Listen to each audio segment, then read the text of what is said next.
Apurado na siya maghamak ng kutsara, yo. Dandahan, huwag mo yung lahat. Ay, may padala naman kutsara sa bilis. Gusto niya ipasok lahat yung kutsara doon sa loob eh. Taas mo gano'n para pumasok lahat. Yan, sige. Yan. Pag sumabit doon sa gilagid, sa kamay lahin. Oo! Uy, ano ka ba? Adyan po. Tatang to. Sige, okay. Apurado eh. Ay, lagyan nyo na lang bib dyan sa harapan niya, Ma'am Papa. Yan. Subo mo agad. Sige. Gusto talaga Apurado mahawak ng magkutsara eh.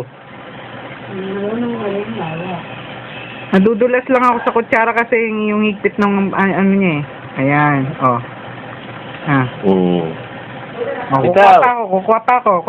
Bitaw. Bitaw. Meron yung kapal dyan, yung galing ng pag. Oh, ito, yan. Oh. Hindi, sige, hawakan nyo na. Ayan, yan. Oh, siya na mismo eh.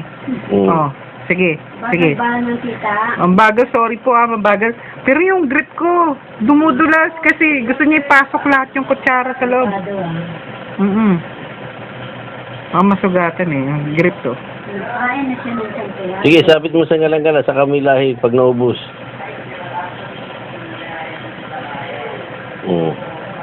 Tama na. Bitaw, kukuha pa. Bitaw, yeah. Marunong eh. Bitaw eh. Bitaw. Oh, ay, alisin ang kamay. Alisin. Oh, sige, hawak. Oh.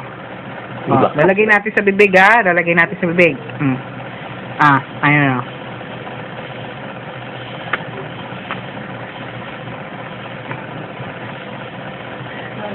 Kinuha ko lang yung sarta ng ginanong ko lang yung sir.